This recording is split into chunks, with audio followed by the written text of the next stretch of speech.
Well, back in 2007, one Friday morning during rush hour traffic, a man went to the DC subway system. He got in his position and he opened up his violin case. He laid it on the ground for people to walk by and drop their spare change in. And then he began to play his violin.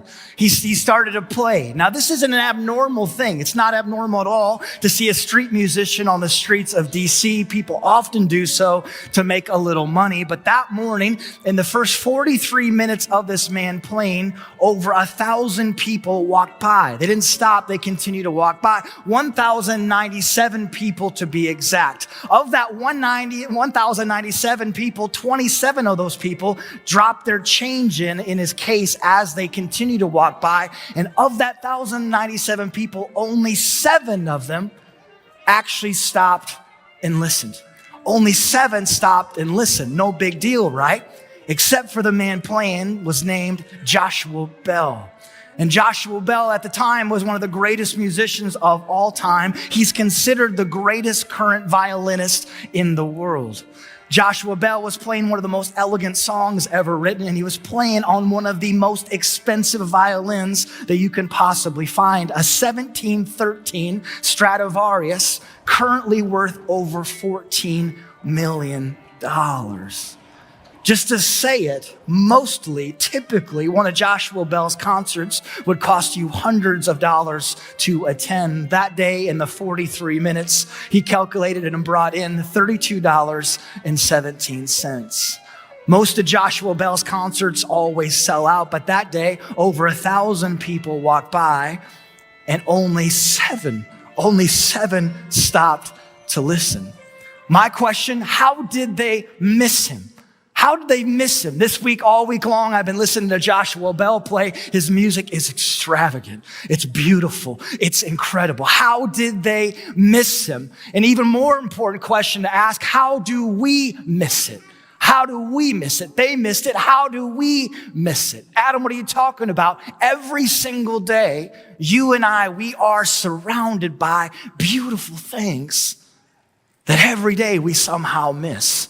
Every day, there are so many lovely things around us that we somehow, some way miss and stop to actually see what's going on. Every day, there are things to be in awe of that we completely miss. There are so many beautiful things. I can just hear it right now. Some of you are like, you're going to talk about beautiful things this week? Are you kidding me? What planet are you living in? What rock are you under? How can you possibly talk about beautiful things? Right now, our world is on fire. Our world is turned upside down, and you're going to talk about beauty?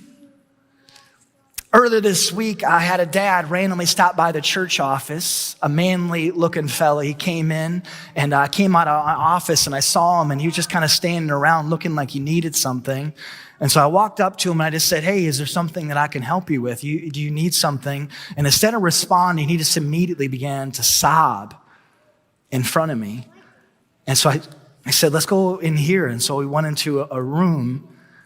And he just said, I normally don't get emotional in front of other people, and I normally don't stop by to talk to somebody either. But right now, I'm just so overwhelmed and I'm worried. I'm worried about what's going on in our country. I'm worried for people. I'm worried about my job. I'm worried about my family, my kids. And he just said, there's so much turmoil and ugliness, and I'm just overwhelmed. And I just wondered if someone could pray for me. Anyone else feel this way? It's just like there's so many things going on. And so again, in light of all this, Adam, you're going to talk about beauty? Like this week, you're going to talk about beauty? My response, yes, I am. Yes, I am. Why? Because one of the great expectations that we can have, one of the great expectations, which is the name of our series, one of the great expectations that we can have is no matter what we feel, no matter what we see, regardless of what we're told, even what's going on in our world, there is so much beauty all around us. Even today, there is so much beauty. It's still there. Yes, it is. And this week, I couldn't help but think of what if we woke up expecting to see beautiful things all around us? What if each day we woke up expecting to see beautiful things? Just to say it, that's not how I naturally wake up. I wake up and I'm in work mode. The moment I lift my head, I'm in go, go, go mode. Others wake up and they're in survival mode. Maybe that's where you are. It's like beautiful things. Hey, I'm just trying to survive. Like I'm just trying to make it through this week, whether it's our world, whether it's my private, I'm just trying to survive. Others wake up and they're in reality mode.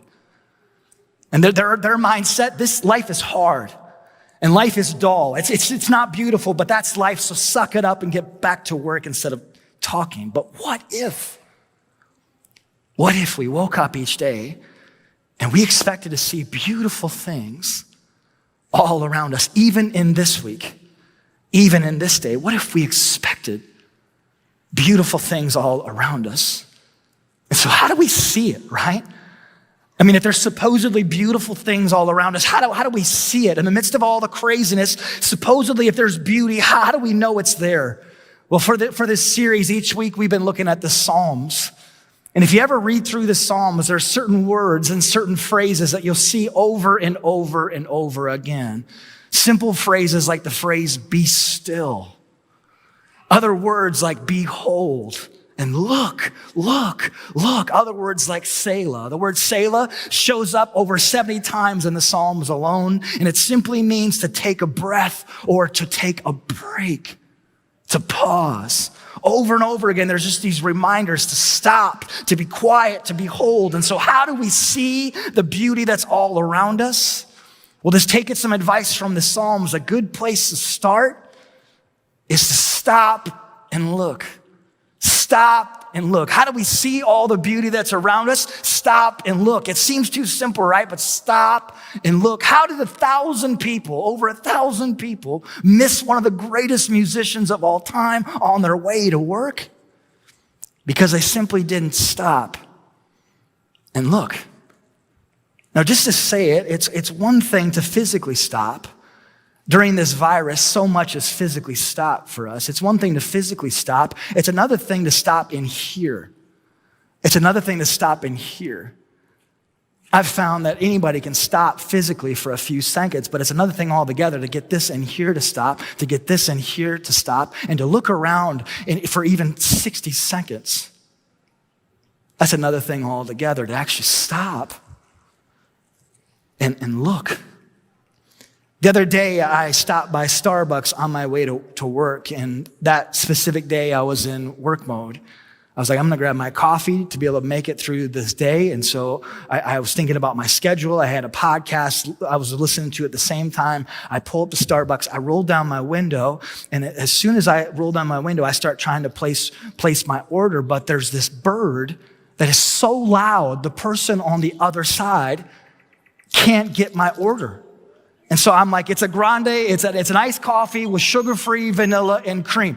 Yep, sugar-free vanilla, yep, cream, yep, grande. It's a grande iced coffee, sugar-free vanilla and cream. Finally, after 3 or 4 times of saying it, I get my order placed. I start rolling up my window, right about to hit my podcast back on with, play, when all of a sudden I felt this nudge. It's like, hey, Adam, here's this bird that's putting on this amazing concert. You might actually want to, open your ears a little bit and hear him singing this masterpiece. And so I stopped my window right before I got to the top, and I rolled down that window, and I actually rolled down all 4 windows. I opened my sunroof, and for the minute or 2 that I was in line at Starbucks, I just listened to this fella singing his heart out, singing this lovely song. I just took this minute, and I can remember as I pulled away, I felt a little more human as I did. That I just stopped and looked. Again, stop and look. This bird is just one example of the beauty that's all around us. I mean, stop and look at the beauty in other people. Whether it's the smile of a stranger. I always notice when an older woman has white hair. I always think that's so beautiful. Stop and look at your kids and the beauty inside of them, even as they're trying to burn your house down. Just stop and look at the personalities that's coming out of your kids. The other day, I was holding my 5-year-old son. My 5-year-old rarely slows down long enough for me to hold him, but I held him, and as I was holding him, I couldn't help but notice his hands and the way his hands were made. I couldn't help but notice his hair on the back of his head. And I was just in awe of the way that he was so beautifully created. Stop and look at the beauty and the way that something's designed, whether it's a watch, an old car, a tractor, a house, a graphic. Just looking at it and taking in the beauty. Stop and look at the beauty in a kind act by one person to another, a kind word spoken from one stranger to another. Stop and look at the beauty in a great song. Justin Bieber gets to me every single time. Stop and look at the beauty in nature. Again, how do we see the beauty that's all around? A good place to start is stop and look. Now, beauty in itself isn't what we're after today. I mean, it's so important to stop and look and to pause and behold like the Psalms tell us to do, but today what we're after is what's behind the beauty. Any self-help book will encourage you to stop and look and have positive thoughts about nature. But again, what we're after is what's behind the beauty. And just listen to these words from King David. This is Psalm 29. Listen to what he describes and what he describes about the beauty and the person behind the beauty. David says this, be in awe of his majesty. Be in awe before God's visible power. Stand at attention. Come worship this wonderful God. Continuing on, the voice of the Lord echoes through the skies and sea. God thunders across the waters. He thunders, brilliant. God's voice in his face stream in brightness. The lightning fire flashes, striking as he speaks. God reveals himself. Do you see what David's trying to say and what's going on behind this psalm? David's pointing to the God behind these beautiful, powerful things. He's saying stop and look, and he mentions the lightning and the clouds, but David's pointing to the wonderful God behind the lightning. He mentions the skies and the seas, but he tells us to be in awe of the God behind it all. Be in awe of him. Stop and notice this powerful, wonderful God. God reveals himself. He reveals himself through this beauty. You see, beauty isn't meant to be a picture. It's meant to be a window. Beauty is not meant to be a picture. It's meant to be a window. With a picture, we hang it on the wall and we're fixated by the picture and its beauty, and we look at it and we're consumed by it. We're amazed by it, but it ends with the picture itself. With a window, though, you look through the window to see something far greater than the window itself. You look through the window to see something that's on the other side of the window. You see, beauty isn't meant to be a picture. It's meant to be a window through which we can see God. I mean, when we see something beautiful, yes, we need to stop and look, but deeper than that, we need to stop and look for God in aspects of who he is. We need to stop and look through the beauty to see and understand more about who our wonderful, awesome God is, to be in awe of him. We need to look through the beauty to see the God behind it all. The birds singing at Starbucks, it shows me that God is extravagant. You could honestly argue that what a waste that God would give such a small little creature this amazing, powerful voice, and yet our God is extravagant. The design of an old watch and its fine detail, even inside of us, we are designed for order and not chaos, just like the watch is designed for things to work together. A kind act from one stranger to another, it shows us God's kindness and his gentleness. Looking at my 5-year-old son and his hands and his hair, it's so clear that our God is an amazing creator. One more time, we need to stop and look. And through the beauty, we need to look for who God is. We need to look for the God behind it all. We need to be in awe of him. Now, up until this point, we've talked about beautiful things that would most likely be beautiful to almost anyone, right? But what about all the broken things? What about all the broken things? We all know in the last 2 weeks that this world is completely broken more than ever, and that we are broken. Even right now today, maybe some of us walked in and it's like, I haven't even thought about the world because my own world is so jacked up. Like, that's great that things are going on out there, but I'm just saying, like, this in here, my marriage, my family, my job, like, that's broken, that's messed up. And so just ask the question, can something that's broken be beautiful? How about that? I don't got much beauty in my life, and so, Pastor, can something that's broken be beautiful? That's what I want to know. I would argue yes. Yes. If we really begin to stop and look, you'll begin to see beauty in things that at first glance are anything but beautiful. Like the scar on your body, it might appear ugly to some, even to me, it might appear ugly, but that same scar to you, it represents healing and how you were given another day to live. And you lost your job, and in that moment, it was so hard, anything but beautiful. But years have since passed by, and looking back at that moment, it pushed you to finally pursue the thing that's been on your heart for a long, long time. You look back at that time that you wouldn't wish on your worst enemy, and yet that time, it pushed you to pursue the dream that God placed on your heart, and you never had the courage to run after it until you were forced to do so. And the intense pain of losing a family member, it's so painful, right? But that pain, it points to just how good that person was to you and how much you love that person. And that love is so beautiful. And even this week, I think about walking in the protest last Sunday, which came about because a man was killed by a police officer. And thousands in this town and other towns have walked in parades, including myself. All the while, in this town and another town, police officers have lined the entire route.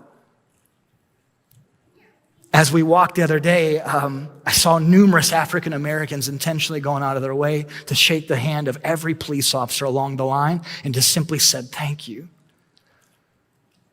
As I'm speaking about it, there's so many feelings that come up about it, right? For every one of us, there's different things that come up. It's so messy, and yet I would argue that in the same breath, it's so beautiful. All week long, there's been this contrast of mess and beautiful and mess and beautiful and mess and beautiful. More than any of us, I look at Jesus. And most of Jesus' friends were broken, jacked up, messed up, uneducated people. People who were not beautiful, they were appalling. She's a prostitute, Jesus, and she's following you around. She's been on every person, every guy in town. And this guy, he steals all of our money. Now he's following you. And yet Jesus would use this ragtag, broken, jacked up people to tell the whole world about a God that so loved them. Even further than that, the basis of our faith is a cross. Something that was used to brutally torture people. And yet it's through the cross that we're reminded that our past, our sin, our mistakes can be removed from us as far as the east is from the west. It's through the cross that broken, used, messed up, embarrassed people can become and made brand new again. It's because of the cross. Don't miss this. If God can take something like a torture device and make it beautiful, he can take anything in your life and do the same with it. Anything. Think about the ugliest thing in your life. Your past. Maybe it's your relationship with your dad. A friendship that you haven't talked to in a long time.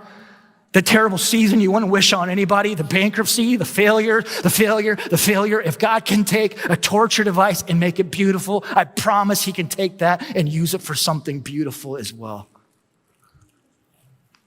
Even in all the chaos and crap, even in all the broken things, there is so much beauty. We just need to stop and look, and through it all, we need to look for God. My challenge this week, stop and look. This week, this day, the next 7 days, when you wake up, through the craziness, through the brokenness in our world, through the brokenness in your life, to stop and look for the beauty, and more than the beauty, look for God. Be reminded of who he is, that he's all present, that there's no place we can run to that he's not already there. Look for him. Stop and just pray, God, would you give me eyes to see you? Would you give me ears to hear, God? Would you just help me to notice the beauty that is all around, and when I wouldn't stop at just the beauty, but when I see you?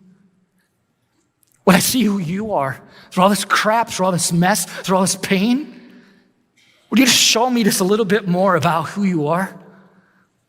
A little bit more about Jesus? I can't stop and look. To close today, I want to show you one of the most beautiful things that I've seen all week. It's right here. So, cream pies. Yes, we got some cream pie fans in the house. Cream pies are beautiful, aren't they? Let me just read some of what's in cream pies. Enriched bleach flour, I'm not sure what that is. Thadium mononitrate, no idea. Ribofloni, it sounds Italian. Maybe it is Italian. I don't know. It's beautiful, or not so much at all. And I actually personally love these things. They're so soft and creamy, and they so land right on your hips, like just kind of happens that way. But when you look at a cream pie, the last thing that you're going to think is beautiful. And I would have said the same, that is until this week. You see, for the last 2 years, there's been a neighbor kid that I've been trying to establish a relationship with. Just a neighbor kid that I've been trying to be a blessing to. He's an 8th grader. He's an African-American kid named Dwight that lives a few houses down. And Dwight's family is an African-American family. And Dwight's house, just physically, like its appearance is the roughest house on our block. I mean, it's just kind of rough around it. And I know some of our neighbors are not fans of kind of how it looks, but I've just been trying to be a blessing to Dwight and his best friend named Tay. And over the last 2 years, I've just grown to love this kid. He's a sharp kid. He's a bright kid. He's a leader. He's a great athlete. And I just think highly of him. And also him and his buddy might be the 2 coolest looking kids in all of town. And so at least a few times a week, as I'm leaving my alley or as I'm coming back from work, they'll be out playing basketball on their hoop, and I'll roll down my window. Sometimes I'll just give a hey, peace sign. Hey, what's up, Dwight? How are you doing? Other times I'll stop and ask him about his day. I'll ask who's winning the basketball game. Sometimes I'll have a longer conversation. Other times I'll be in my garage and I'll step up my back alley and I'll see Dwight and Tay out playing. So I'll walk down, harass them a little bit, ask them how they're doing and that kind of thing. And typically it's always me initiating the conversation. It's me initiating the conversation. And Tay, I've never heard the kid say a word to me. It's always Dwight talking and Tay just kind of hangs out. Well, this past week I was planting bushes in my back alley and I saw Dwight and Tay and they were eating cream pies. And they weren't just eating one cream pie, they were eating the entire box. While they still both have 6-packs, I don't understand why God hates me. And so they were eating cream pies, and I was like, oh my gosh, I remember. So I walked down, I'm like, hey, Dwight, this is kind of random. Do you think your dad would see it as a blessing? I didn't know what other word, and I'm a pastor, so I say blessing, okay? So I was like, do you think your dad would think it would be a blessing if me and a few friends tried to cut down that large tree that's broke over in your yard? It just kind of looks dangerous. And I just wondered, would that be a blessing? He's like, that'd be awesome. And I was like, but for your dad, like, do you think that'd be weird? Like, do you think that would be strange? And he's like, well, you can ask him. And I'm like, oh, he's here? And he's like, yeah, he's just right over here. And I'm like, Dwight, what's your dad's name? He said, Dwight. And I'm like, of course it is. And so I walk over and I come up to Dwight Sr. and I'm like, hey, Dwight, I'm one of your neighbors. I love your son. Your son's a great kid. And he's like, oh, my son loves you as well. We talk about you in our house fairly often. I'm like, oh, that's great. And I just said, hey, how are you doing? Just with everything going on. And he's a simple blue collar guy, a quiet man. He just said, it's been a lot. Like, it's been a lot this week. Yeah, just with George Floyd and everything, and it's just been a lot. And I asked I said, did you walk in the protest the other day? He said, I did. And I said, I did as well. He's just like, it's been a lot. So I told him that I'll be praying for him this week. And then I just asked him, I said, hey, this is kind of random. Would it be a blessing to you? And be honest, would it be a blessing to you if me and a few friends came over and we tried to knock that thing out of the tree and we took it all away? He's like, that'd be awesome. That'd be awesome. I've been worried about our kids getting hurt with that thing. I was like, awesome. I shook hands, told him again I'll be praying for him. I walked back to my yard to do bushes again. I was going to finish my bushes. So I'm on my knees with my bushes, digging this hole or whatever, when all of a sudden I look up And Tay is standing right beside me. He had come down to my house. He was standing right in front of me. Again, this kid that never says a word to me. And I look up, I was just kind of shocked to see him there. And Tay just does this and he said, "Hey, Adam, you want a cream pie?" And I was like, oof. Now at first glance, it's nothing big, right? I mean, it's just a cream pie. What does it cost? Like 70 cents. I don't know what it costs. It's just a random kid giving it to a random guy. I would say it's more than that. Dwight and his friend Tay are fully aware of what's going on in our world. They both walked in the protest as well. I saw them right before it all started. And in that moment, I don't know what it was, but I was just filled with peace. I was just filled with joy. Like for me, it was something so much more. I was just like, just with all the chaos and all the feelings and all the things, here's this little quiet black kid coming down to chatty Cathy, old white man's house. "Hey, Adam, you want a cream pie?" So I took it and I was like, man, I love a cream pie, Tay. That means a lot to me. You would offer me something like that. Like, I just really appreciate it. So I took the cream pie. Tay, again, quiet. He just turned around and walked back. Getting all these feelings inside of me. I was just like, God, I don't have a word for it except the word beautiful. But as he walked away in that moment, I was like, this is just more than something beautiful, though. In that moment, I just felt like God was present. And through something as simple as a cream pie, from this little quiet black kid to this old white man, shady white man, like I just felt like God was there in the moment with us. In that moment, I saw a glimpse of God's kindness and his gentleness. Again, this kid serving me. I didn't serve him, he served me. I saw a glimpse of God's heart, even in this broken, divided world, again, uniting these two people who have really very little in common. I just felt like I saw the heart of God in that simple, subtle moment. Again, this week, my challenge, I'm going to say it a little bit differently, and it's a little bit cheesy, but I hope you get it. My challenge this week, look for the cream pies that are all around you. I promise they're there.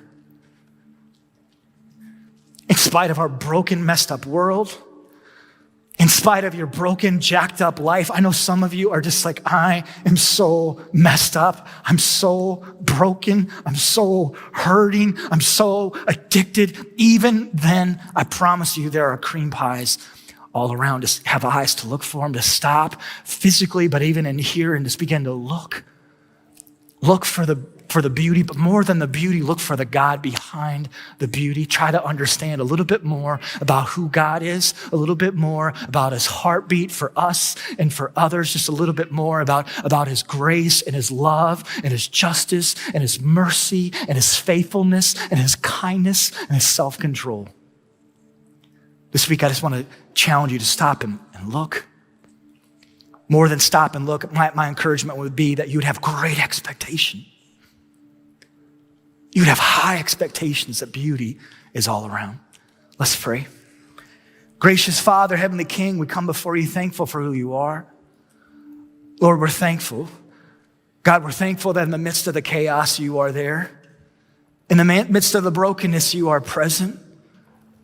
We're thankful, God, for the beautiful things all around us. I'm even more specific for me personally. I don't know if anyone else can connect with this. I'm so thankful that you can make broken things beautiful, because that's what I can connect with today.